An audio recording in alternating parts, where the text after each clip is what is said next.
Acupuncture প্রাচীন চিকিৎসার আধুনিক প্রয়োগ। আকুপাঞ্চার হলো বিশ্বের অন্যতম প্রাচীন চিকিৎসা পদ্ধতি। এর উৎপত্তি প্রায় 2 থেকে 3 হাজার বছর আগের প্রাচীন চীনে। এই পদ্ধতিতে শরীরের নির্দিষ্ট কিছু পয়েন্ট খুবই সূক্ষ্ম ও জীবাণুমুক্ত সূচ প্রবেশ করিয়ে শরীরের স্বাভাবিক ভারসাম্য ফিরিয়ে আনার চেষ্টা করা হয়। আকুপাঞ্চারের মাধ্যমে শরীরের স্বাভাবিক কার্যক্রমকে সক্রিয় করার প্রচেষ্টা করা হয়। বর্তমানে আকুপাঞ্চার বিশ্বের বহুল দেশে একটি পরিপূরক চিকিৎসা পদ্ধতি হিসাবে ব্যবহৃত হচ্ছে।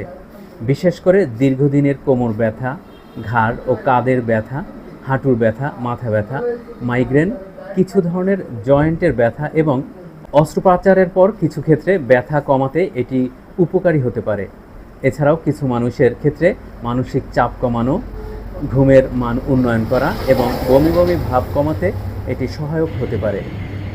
প্রাচীন ঐতিহ্য ও আধুনিক গবেষণার সমন্বয়ে আকুপাঞ্চার আজ অনেক মানুষের কাছে একটি নিরাপদ পরিপূরক চিকিৎসা পদ্ধতি হিসাবে পরিচিত।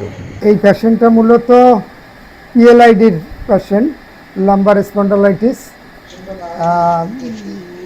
কোমরের L4 এবং L5 বেশ কিছুটা ইনজুর্ড, যার জন্য তার সাইটিকা নার্ভে চাপ পড়া আছে। হাঁটতে গেলে পাটা অবশ হয়ে যায়, ঝিনঝিন করে, একদম মুভ করা সম্ভব নয়। এ প্রবলেম তার প্রায় 20 বছর যাবে।